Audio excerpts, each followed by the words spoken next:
Road প্রফেসরপাড়া মসজিদে ইমাম সাহেব হুজুরের উপরে এক দুর্বৃত্তকারী হামলা করেছে।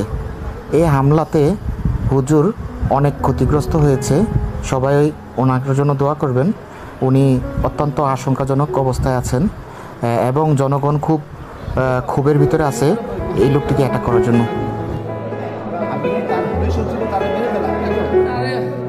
কিছু কথা জিজ্ঞেস করার চাইছিলাম, অনুমতি দেয়নি। আমি বলতে চাইছিলাম যে মিলাদ কোরআন শরীফে এই কথা বললেন কেন? আর অফিসারের কাছে দরখাস্ত করলে দরখাস্ত মঞ্জুর হয়, পিয়নের কাছে দরখাস্ত করলে দরখাস্ত মঞ্জুর হয় না।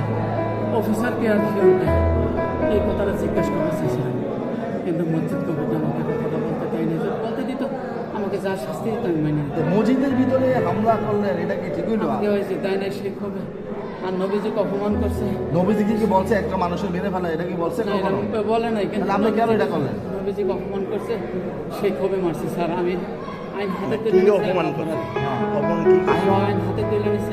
আপনি কোনো রাজনীতি করেন? আমি সংগঠনের সাথে সম্পৃক্ত জড়িত না, আমি কোনো সংগঠনের লোকে জড়িত না। আপনার পুরো নাম জানি কি বললেন? আমার নাম মোহাম্মদ বিল্লাল হোসেন। আমার নাম কি? আমার পিতার নাম আয়াবাড়ি। বাড়ি করি? বাড়ি দেশের বাড়ি 1 নং বিষ্ণু ইউনিয়ন। থাকেন কোথায়? থাকি বকুলতলা। কি কাজ করেন? আমি কাঁচামাল বেশি আর একটু চা বেশি ওই মোল্লাবাড়ি স্কুল এখানে আমার দোকান। আপনার ছেলে মেয়ে কজন? এখনই আছে। এখন তাদের কি হবে বলেন? তাদের ফাঁসি দেওয়া মাত্র।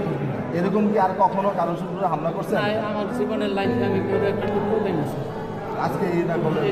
অস্ত্রটা ফেলেন কি? অস্ত্রটা স্যার যে নবীজি কি এই অস্ত্রটা কার থেকে আনছেন? এই অস্ত্রটা কার কাছ থেকে আনছেন? স্যার হাতটা একটু লুজ করে দেন স্যার, আমি দৌড় দিতাম না স্যার। এই অস্ত্রটা কার কাছ থেকে আনছেন? স্যার এই অস্ত্রটা কার কাছ থেকে আনছেন? অস্ত্রটা